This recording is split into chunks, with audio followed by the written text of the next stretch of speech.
J'avais évoqué vite fait le film Boulevard du Crépuscule dans ma néchronique sur Gloria Swanson, et on dirait que ça a rendu certains plutôt curieux. Je vais donc un peu étendre la présentation de ce bien beau film. Alors c'est quoi Boulevard du Crépuscule ? On commence l'histoire avec un cadavre, Joe, qu'on voit flotter en surface d'une piscine, tandis qu'il détaille amèrement sa condition. Il a au moins l'amabilité de nous expliquer par le détail comment il en est arrivé là. Et moi j'aime bien l'amabilité. À la base, Joe est un scénariste fauché comme les blés, mais assez cynique pour survivre à Hollywood. Un beau jour, qui se fait pourchasser par des huissiers non assermentés, il se planque dans l'allée de la villa de Norma Desmond, une ancienne star du muet, flanquée de son domestique Max, un peu flippant, qui semble tout savoir et avoir tout vécu. Alors elle, c'est tout un personnage, une drama queen qui refuse totalement son époque, persuadée qu'elle va revenir en force dans le star system et qu'elle va remettre le cinéma muet à la mode. D'ailleurs, elle bosse sur un méga scénario qui la met en scène, et comme Joe vient de tomber du ciel, elle l'embauche pour le remanier de façon crédible et « Reste donc à la maison avec moi, ce sera tellement plus pratique pour bosser ».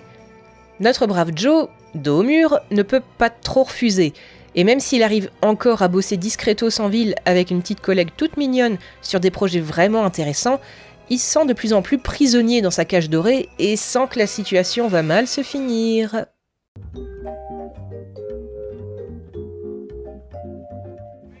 Bon, je sais que je me suis déjà pas mal épanchée sur le personnage de Norma Desmond dans ma vidéo sur Gloria Swanson, donc là vous en reprendrez double dose. Perso, ça me plaît vraiment beaucoup, ce personnage de diva des temps anciens, perdu au fond de sa villa démentielle et poussiéreuse. Je pense que le côté revanchard et réac de Norma vient du fait qu'elle a un talent d'actrice bien réel, mais que les goûts du public et la modernisation de l'industrie lui ont retiré toute la considération qu'elle méritait justement. Par petites allusions ou phrases vite lancées, on s'en rend compte. Pour expliquer à Joe la mise en scène de son scénar, elle dit qu'elle peut tout exprimer avec ses yeux. Quand elle fait sa grande entrée à la Paramount des années après sa gloire, le réalisateur qui l'a fait tourner naguère insiste pour qu'elle soit traitée avec le plus grand des respects. S'il prend des pincettes pour expliquer à Norma la différence entre le cinéma muet et l'actuel, c'est pas pour éviter une crise de nerfs, c'est parce qu'il la considère trop pour la décevoir. Ma sentence de vieux sage qui n'y connaît rien, c'est qu'on ne voit que trop le côté star déchu de Norma, mais il faudrait pas oublier pourquoi elle avait atteint le sommet. Pour l'anecdote, quand le réalisateur, Billy Wilder, a approché Gloria pour le rôle, elle était pas très chaude car elle devait tourner un essai.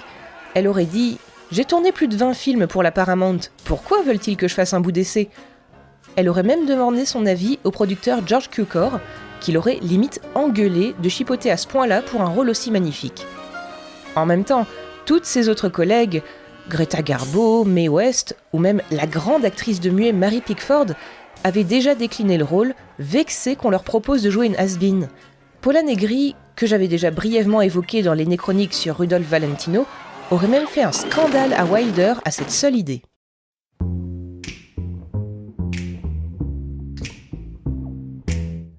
J'admire à quel point Billy Wilder a poussé loin le bouchon en choisissant Gloria pour l'incarner, étant elle-même une superstar du muet.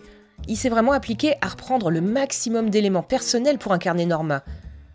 Toutes les photos de sa jeunesse dans son intérieur, elles viennent de la collection privée de Gloria. Les extraits de films muets que Norma contemple, ils viennent d'anciens succès de Gloria. Le petit numéro de mime comique qu'elle fait imite Chaplin, avec qui Gloria a un peu travaillé, et les Bathing Beauties, ces filles de films muets qui faisaient des numéros amusants pour aller se baigner, et dont Gloria a fait partie. Encore mieux, Wilder s'est un peu documenté sur la carrière de Gloria. L'un de ses réalisateurs chouchous était le très grand Cecil B. DeMille. Bon, qu'est-ce qu'on fait de l'info ? On va quand même pas le faire intervenir en personne dans le film, non ? Eh ben si ! Enfin, le réalisateur fétiche de Gloria entre tous aura quand même été Erich von Stroheim. On a déjà 2000 en caméo, on peut pas faire plus avec lui. Eh ben si ! Erich joue ici le rôle du majordome Max, angoissant et dévoué corps et âme à sa maîtresse. On découvrira justement à la fin qu'il a été lui-même son meilleur réalisateur avant de s'abandonner à la servitude pour sa gloire. Vous imaginez un peu cette mise en abîme de fou ?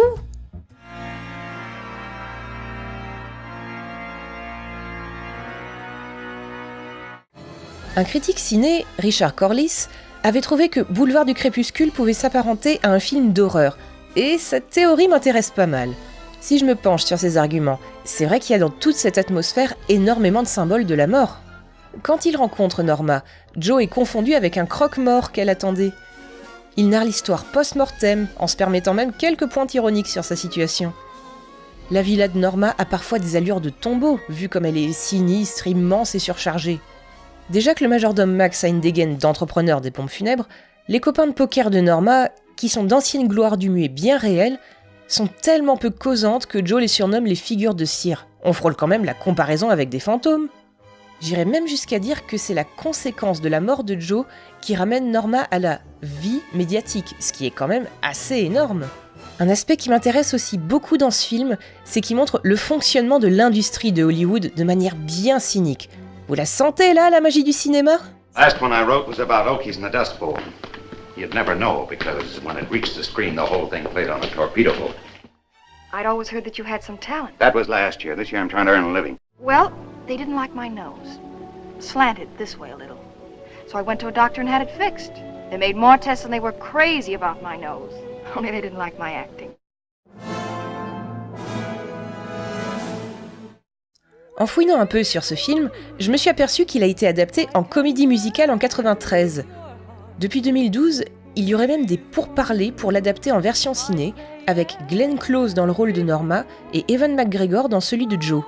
Pour moi, la boucle est bouclée. Mais pour boucler proprement cette petite émission, j'aimerais rien qu'une fois vous faire rentrer dans le délire de Norma. C'est complètement obsessionnel, halluciné, mais d'une certaine manière, c'est sacrément émouvant. Et résultat, moi aussi, j'ai envie d'y croire. Allez, salut à tous et à la prochaine. Thank you. I just want to tell you all how happy I am to be back in the studio, making a picture again. You don't know how much I've missed all of you. And I promise you I'll never desert you again. Because after Salome, we'll make another picture and another picture. You see, this is my life. It always will be. There's nothing else. Just us. And the cameras. And those wonderful people out there in the dark. All right, Mr. DeMille, I'm ready for my close-up.